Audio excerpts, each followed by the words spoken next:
Ei, rapaz! Não! Sai fora! Está por toda parte. Machismo.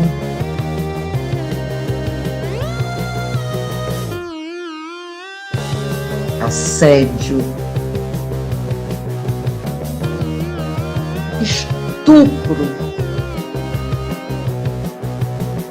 Brutalidade.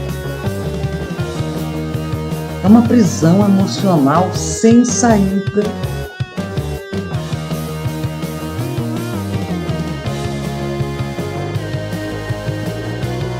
Que a mulher precisa enfrentar. Mas o homem precisa se vencer. Entrar no machismo, entendê-lo, modificar sua estrutura.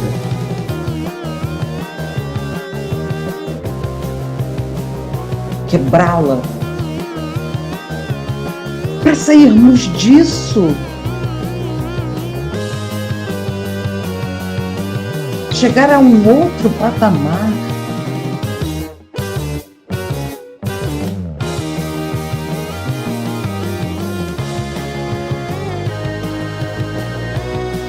Mais humano, verbal, sensível. Que o mundo real está aí e precisa ser sentido.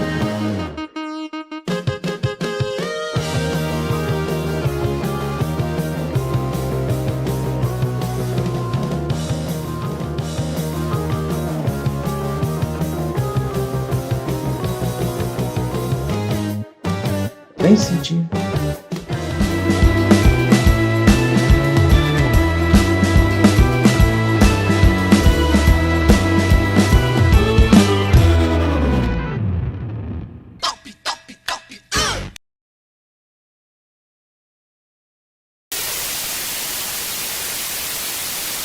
Então vamos lá, todo mundo preparada? O mãozinha que a gente vai claquetar de mão, hein, Xanda?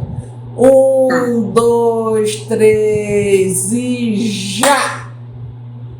Atrasadíssima. Unissex começando com Xanda. Olha, Xanda Fontes é uma pessoa tão especial, tão engraçada. Eu tô fazendo meditação para não dar aquela gargalhada alta que estremece a casa, porque Xanda é assim demais. Como sempre, Xanda não sabe nada do tema, zero. Eu ocultei, Ana também não sabe nada do tema.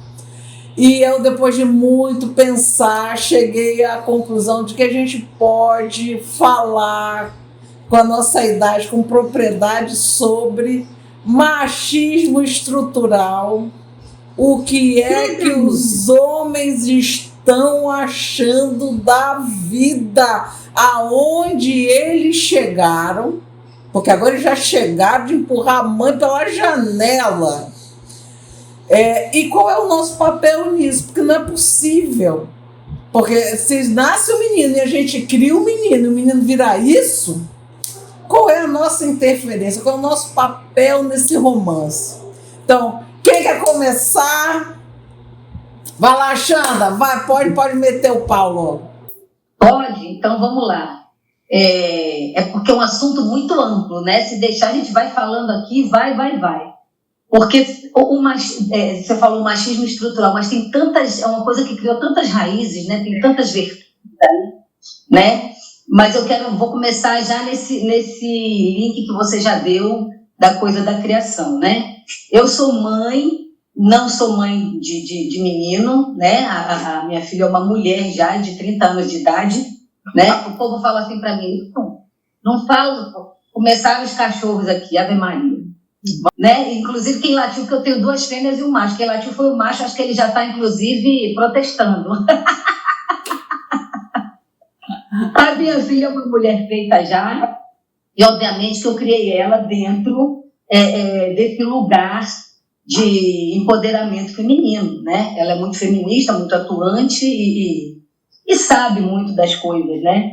Mas eu acho que eu observo muito, por exemplo, dentro dos meus parentes, né? Eu digo parentes, viu, Ana e Ana? Porque eu acho que família é quem acolhe a gente, é quem a gente escolhe, é que eu dou esse nome de família, né? Parente a gente não escolhe, enfim. Né? Então, eu vejo, por exemplo, entre os meus parentes, né? Vocês não estão ouvindo mesmo os cachorros latindo? Só um pouquinho, não. Senão qualquer coisa eu só encosto a porta aqui que a gente abafa, tá? É só me falar que eu encosto a porta rapidinho. Então, assim, o que acontece? Eu vejo esses comportamentos nas mães, né? Desses meus parentes, eu vejo em muitas mães. E aí, a gente cai naquela coisa que a gente fala assim, mulher machista.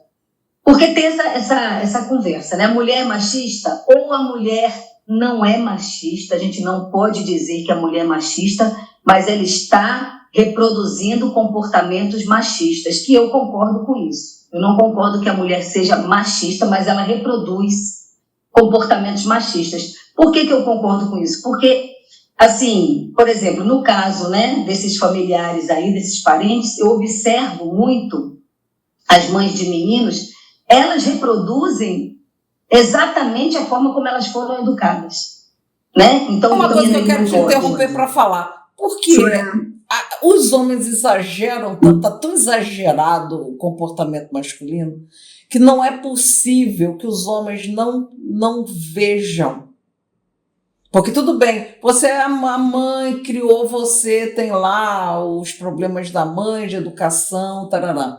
Mas o menino cresce e tem julgamento.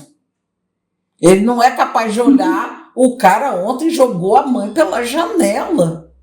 Ana, eu não vi isso, de jogar a mãe pela janela, não. Tem como... Terceiro andar. Meu Deus do céu, onde foi isso? Caiu de barriga para baixo, foi filmada lá no chão de barriga para baixo. O cara ficou dentro de casa como se ele tivesse jogado uma manga estragada. Veio a polícia, aí que ele se tocou que tinha feito uma coisa errada e tentou fugir. Então, assim, não é possível, porque não é, a mulher criou mal. Ok, a mulher criou mal, acho que a gente vive dentro do machismo e aprende machismo. Ok, concordo com tudo, mas o homem não é capaz de ajuizar. Não há um momento onde o homem pare e diga, gente, isso é covardia. Eu não vi esse negócio da mãe, eu tô chocada aqui, depois eu vou procurar isso, tá? No Ceará, digo até o estado. Jesus, Maria José. Eu acho que alguns são capazes, muito poucos, entendeu? Porque acho que a coisa fica tão arraigada. E são coisas simples, como eu falei, né? O menino não pode chorar, o menino não pode ter o cabelo comprido. São umas coisas assim tão, sabe, que você acha que você está fazendo bem, você está criando uma criatura nociva, né? Lógico, alguns crescem e abrem a mente, mas a maioria não, a coisa fica muito arraigada. Olha, a coisa fica tão arraigada que a gente vê agora o esquerdomacho, né? Que tem essa expressão esquerdomacho. O que é o esquerdomacho? É aquele cara que ele fundamentalmente é um cara de esquerda, né? Cultua valores progressistas, mas ele consegue ser também machista, entende? Então, para você ver como é que a coisa está tão dentro, né? Porque é difícil, eu acho, para eles. E quando eu estou falando isso, tá, gente? Só para ficar claro, não estou justificando, não, porque não tem justificativa o comportamento masculino, né, em relação ao feminino, não tem justificativa. Eu estou só assim querendo trazer, olhar como é, né? E lógico, nem sempre como é o ideal ou é o correto, mas olhar como é. Eu acho que eles têm uma dificuldade, a grande maioria tem uma dificuldade muito grande em fazer essa desconstrução verdadeira. Você vê um exemplo disso agora, a gente tem aquele texto do Chico Bosco, aquela coisa horrorosa. Aquilo ali é uma coisa horrorosa, entendeu? E ele é um cara que é relativamente, eu vou colocar o relativamente de esquerda, né? Porque ele cultua valores progressistas e tudo mais, mas aí ele sai com uma dessa, entendeu? Para quem não viu o texto, que é ele falando que assim, as mulheres estão confundindo o machismo com os homens todos, que praticamente falando que o feminismo é um desserviço e tal. Então, assim, só falou, realmente, como a Alice disse, né? A atriz só falou bosta, entendeu? E vai lá e publica achando que está falando grandes coisas, entendeu? Então, veja que até para um homem progressista tem uma dificuldade de se desconstruir, né? E aí, eu não quero trazer essa carga para nós. Eu acho que eles têm também que se virar, entendeu? Mas o que a gente tem que fazer é o seguinte, é realmente... que eu não gosto dessa palavra imposição, tá? Mas na falta de outra, né? Eu acho que a gente tem que realmente impor algumas coisas, e não é nem impor nada de como a gente fosse superior, não. É impor o que tem que ser dentro da normalidade. Só para avisar que a gente está chegando ao final do primeiro terço do programa, hein, pessoal? Objetividade aí na hora de falar. Tá gostando do nosso vídeo? Se inscreva no canal. Impor o que tem que ser travado, na verdade, né? Um pouco travar, né? Porque eu estava ouvindo vocês e estava pensando que é um pouco como se fosse um terreno minado. A vida, a educação, a sociedade é um terreno minado. Então imagina, a Ana falou, vocês falaram, é de criação. A mãe reproduz aquilo que aprendeu. Se ela não viu outras coisas, ela repete. Mas aquela mãe que viu outras coisas, ela tenta fugir desse lugar. Só que quando ela foge, vem a família. Para ali. Então você vai porque você aprendeu isto. Aí você, não, eu quero ser diferente. Mas a família, aí você já tem uma dificuldade. Aí os vizinhos, você tenta fugir. Aí os vizinhos, Aí depois vai para a escola, a criança. Aí lascou. Eu já tenho a dizer outra coisa. Aí lascou. Porque você, quando você consegue fugir à sua educação anterior, aos vizinhos, à família, que já está aqui, chega à escola e a escola... É assim. Rapaz, é muito complicado. E vou deixar esta última questão, outra coisinha que é... Eu lembro também muito do bambu. Eu li sobre o bambu uma coisa extraordinária, mas assustadora. Ele fica anos criando raiz. E depois, quando começa a crescer, ele cresce 10 metros por ano, 10 metros por mês. É uma loucura. Vai até aos 27 metros. E é a mesma coisa também. Quando, nesta questão, que é, quando o menino diz, eu quero isto, e a mãe diz, não, e ele... Mas eu quero não sei o quê. E começa toda a gente, deixa lá o menino, deixa lá. Eles não têm nãos. Não existe não. O não começa a ficar com um tamanho. E depois acontece esta coisa horrorosa de atirar a mãe pela varanda. Eu não sei o que é pior. O que existe de pior depois disso. Mas passo a palavra para você. A ex-namorada de carro. É um pior que o outro. Agora, eu quero. Essa coisa que você falou do bambu me lembra uma coisa, que a mulher é muito tolerante. Talvez essa seja a pior raiz que nós temos contra o machismo. A gente é tolerante. Primeiro que a gente acha que vai salvar pessoas. Gente, pelo amor de Deus. O cara é alcoólico. Eu vou salvar. O cara é agressivo. Eu vou salvar. O cara não sei o quê. Eu vou salvar. Ninguém é santo aqui, não. Ninguém salva ninguém. Então, mas a mulher acha que vai salvar. A segunda coisa é... A mulher tolera coisas que não podem ser toleradas. Você tem que cortar desde o começo. Então, tu vai sair com essa roupa? Por quê? Vou. Por quê? E não, que coisa maravilhosa, ele tem ciúmes de mim. Gente, primeiro, ciúme é ignorância. Desculpa aí quem é ciumento, mas ciúme para mim é a mais sonora e absoluta ignorância. Porque se você tem razão para ter ciúme, reveja sua relação, porque ela está uma porcaria. Se você não tem razão para ter ciúme e tem ciúme, reveja sua cabeça, porque ela está uma porcaria. Então eu não vejo utilidade para ciúme na vida. Eu poderia descartar o ciúme, ele não serve para nada.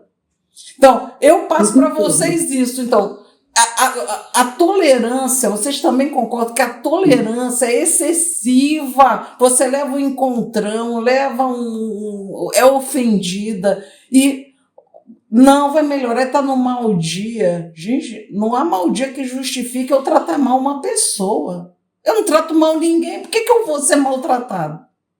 Ana, tem duas coisas aí que você falou muito interessantes. Primeiro, essa história do salvar, né? Essa história de salvar, gente, assim, falando no português claríssimo, é muito ridículo isso. Ninguém vai salvar ninguém, entendeu? Vou salvar, vou mudar fulano. Você não vai mudar ninguém, você não vai salvar ninguém. E você não tem que trazer para si essa responsabilidade, esse peso, não. Já basta as coisas que você tem que fazer, suas demandas da sua vida, das suas coisas, entendeu? Vai trazer a responsabilidade de salvar o outro. Uma coisa é você estar na relação e ser companheira da pessoa e auxiliar e ajudar a pessoa numa fraqueza, numa coisa. Mesmo assim, uma pessoa que você vê que ela está ali imbuída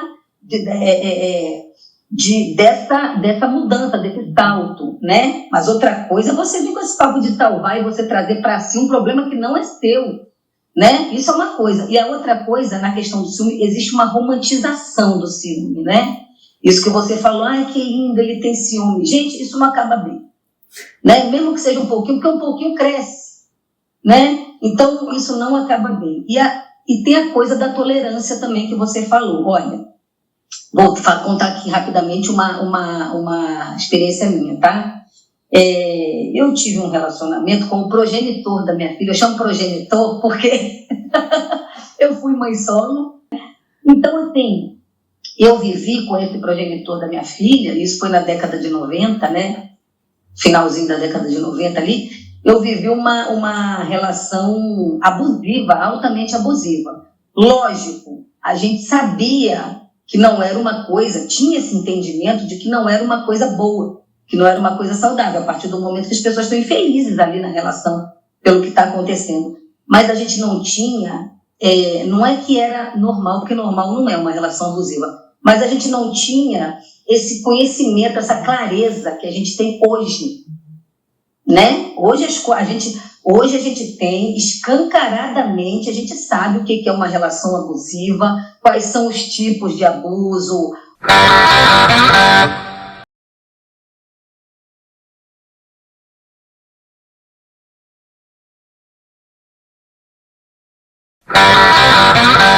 O sexual, o patrimonial, né? O verbal, tudo. A gente já sabe tudo. Então, assim, não tem mais nenhuma justificativa, nenhuma desculpa para você permanecer ali.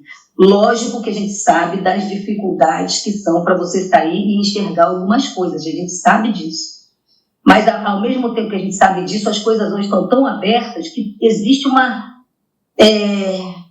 Também por falta de outra palavra eu vou usar facilidade, mas a gente sabe que isso não é nada fácil, mas existe não é uma facilidade, mas existe uma trilha mais limpa para você trilhar, para você chegar a sair disso, né? Então, assim, eu na época, eu sofri, eu achava um absurdo o que eu passava, mas eu não tinha em mente assim, isso é um relacionamento abusivo. O que tinha na minha cabeça? Era uma infelicidade, era um absurdo e eu tenho que sair disso. Isso tinha bem na minha cabeça, tanto que assim que eu pude, eu fiz minha malinha, fiz a malinha da minha filha, peguei meu ônibus para Salvador e vim embora, porque isso era no Rio, né?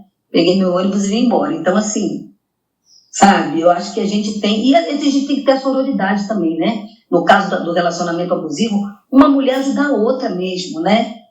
Eu acho que isso daí também, né, destrincha, viu? Isso é fio, gente, me interrompam, senão eu não paro de falar.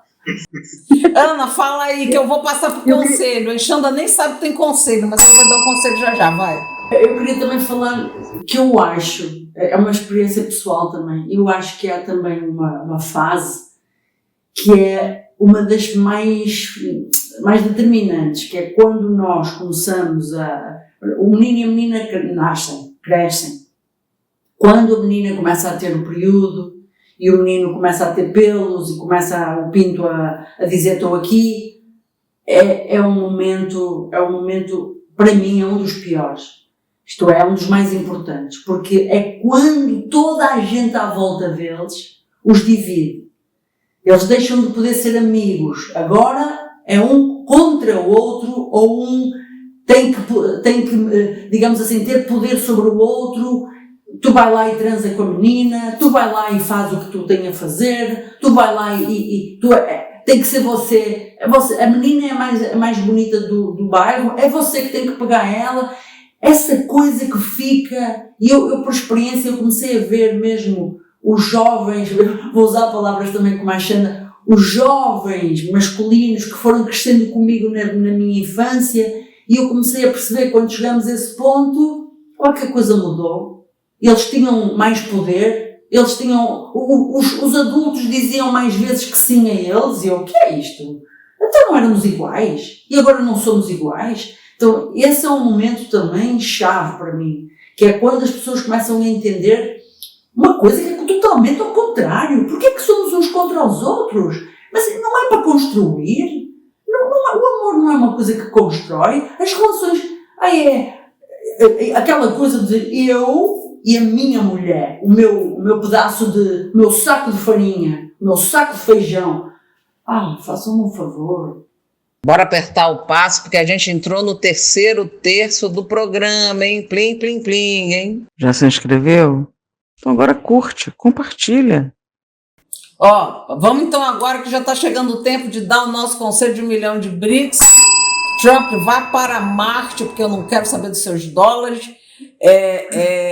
Vamos então, quem quer dar o primeiro conselho? Eu vou dar logo o meu. Olha, eu acho que a primeira coisa que tem que entrar na vida da mulher é quando você chama a menina e dá uma explicação, você vai ficar de castigo porque você fez isso assim, assim. Você tem que fazer a mesma coisa com o menino. Ele tem que ter palavras. Ele precisa entender que a vida é uma negociação, não é um saco de porrada. Então, ele vai lá, você vai ficar de castigo porque você fez isso com a sua tia, isso não se faz e tal e tal. E você começa a dar a ele modos e princípios. Briguei com meu amigo, acabe com isso. Se chegar apanhado de casa, apanha de novo. Gente, isso é primitivo. Então, briguei com meu amigo, vamos lá na escola, senta os dois, o que aconteceu? Fiz isso. E você fez o quê? Fiz isso. E por que vocês fizeram isso? Deem as mãos, vocês são amigos. Não vai, amanhã você dá porrada nele hoje, amanhã você é amigo dele de novo. Então fique logo amigo sem dar porrada. E ensinar os homens a resolverem verbalmente problemas. Já está em todas as pesquisas que as mulheres falam muito melhor do que os homens, sabem negociar melhor que os homens e nunca têm oportunidade de exercerem isso ou têm mais dificuldade, porque os homens é que são os donos da bola. Quem deu a bola para eles, gente, pelo amor de Deus? Se somos nós que resolvemos tudo. Eu também entendi, eu sei chutar bola também. Vai a próxima, quem é? Xandoana. Em primeiro lugar, quero dizer que é uma honra falar com as duas mulheronas aqui, primeira coisa, e que gostaria que se repetisse, obrigada, gostaria que se repetisse este momento. Meu conselho é simples e muito profundo. As senhoras que estão aqui, as mulheres que estão aqui sabem o que eu vou dizer, mas quem vai ouvir se calhar não sabe. Existe uma coisa chamada quarta parede no teatro, no mundo da comunicação, no mundo da imagem, vamos pôr assim, e no mundo do espetáculo. A quarta parede é uma parede imaginária, uma coisa simples, é uma parede imaginária que nós não ultrapassamos. Eu estou a ver teatro e não me levanto e entro no palco. Aquela cadeira caiu, vou-me levantar para pôr a cadeira no lugar. Isso não existe. Portanto, de uma maneira bem simples, a quarta parede é uma coisa psicológica, mental, que eu respeito. Um respeito que eu tenho perante o lugar. E essa quarta parede, os homens esqueceram essa quarta parede. Vou fazer uma metáfora. Essa quarta parede com as mulheres, eles esqueceram. Bom, o que eu digo é que vocês têm que se lembrar da quarta parede. Vocês têm que voltar a pegar nessa quarta parede e colocar não é só entre vocês e as mulheres, é entre vocês e vocês. Não existe, há uma proximidade física agora que está-se a quebrar e a partir daí mata-se, tira-se, faz-se. Não, espera aí. Volta à quarta parede, por favor. Xanda. Maravilha. Eu vou já pegar o link de vocês dois, vou fazer um apanhadão, porque e vou também colocar o meu, que é o seguinte. Uma coisa que eu aprendi na vida, né, foi que se a gente passa por uma determinada coisa, né, a gente não sabe, às vezes, como a pessoa vai agir. Então, por exemplo, um rapaz desse que fez isso com a mãe, mas 99% de probabilidade dele já ter agredido ela antes de alguma outra forma. tá? Ele não era um filho amoroso, um filho maravilhoso e um dia do nada empurrou a mãe, janela abaixo. Não era isso, tá? Ele provavelmente já era abusivo com a mãe, já gritava, já xingava, já tinha agredido de diversas outras formas. Então, assim, eu acho que no primeiro sinal, sabe, Ana? E não é falar que eu sou intolerante, não. É no primeiro sinal você finalizar a história, sabe? Porque, assim, se nós somos... eu tenho uma relação com um namorado, o marido que seja, e ele, né, já, sei lá, me pega no braço apertando, e aí depois ele pede desculpa e eu continuo na relação, isso vai evoluir para outras coisas. Então, a partir do momento que ele me pegou no braço um dia do nada apertando, aquilo ali já acabou. Gente, por mais amor que você tenha, isso, assim, tem que entrar na cabeça da gente, sabe? Porque isso você evita todo o resto, sabe? E, assim, não pode uma pessoa pegar no seu braço, te apertar, ou te puxar o cabelo, ou, sei lá, dizer que a roupa não pode. E aí, se você permite, aquilo vira uma bola de neve e dali vai evoluir para coisa horrorosa. Então, assim, se a pessoa faz isso uma vez, ela pode lhe pegar de surpresa. Você não sabia que ela ia agir daquela forma. Beleza. Mas se ela fez isso a segunda vez, foi porque houve uma permissão. Houve uma permissão da primeira vez, porque você permitiu e você desculpou. E, gente, tem coisas que não tem desculpa, né? Aí me desculpe, mas tem coisas que não tem desculpa, tá? Então, assim, agressão não tem desculpa. Não tem, porque ela evolui. Então, assim, na primeira a gente cortar imediatamente, que a gente, sabe, a gente evita muita coisa, sabe? Então, eu acho que é muito por aí, eu vou muito nesse foco, sabe? É sempre a primeira vez. Pode me chamar de intolerante se quiser, entendeu? Mas com agressão, com relacionamento abusivo, entendeu? Com machinho que não sabe o lugar dele, não se tem tolerância não, minha gente, mas não mesmo. É isso que eu acho. E assim, machismo, gente, ó, vai tá passando crédito, hein? Acabou, ó, Bexanda, te amo, tenho sempre saudade de você, você nem sabe. Quero mais. Vamos fazer pessoalmente agora. Enquanto tá passando a letrinha, gente, machismo é o garoto pequeno fazer xixi no vaso, levantar e ir embora, tudo pingado e vai, aí a empregada da mãe limpar, sem nem dizer nada, como se fosse uma coisa natural. Não é, gente, volta aqui, ajuda a limpar, volta aqui, me ajuda a lavar o banheiro. Lavar banheiro é uma coisa muito árdua fisicamente. Esfregar não é uma coisa fácil, não. Porque os homens podiam fazer isso, por que eles se guardam? Aqui em Salvador é uma coisa natural. Fica os homens com o pé no poste conversando e as mulheres fazendo, são as camelas da rua, são as mulheres. Gente, tudo isso faz parte do machismo estrutural. Os homens podem e devem colaborar e não exigir tão somente que a gente faça tudo. Um beijo. Não dizer que o homem está ajudando, hein, Ana? O homem não está ajudando, ele está fazendo a obrigação dele. Faz parte, não mora no mesmo cafofo, pelo amor de Deus, deixa o cafofo limpo. Um beijo, tchau, gente. Xanda, ó, agora eu quero... Mas eu achei tão rapidinho. Passou meia hora, sabe? Coisa para falar desse assunto. 39 minutos, acreditou, tem que transformar isso em 30. Era bom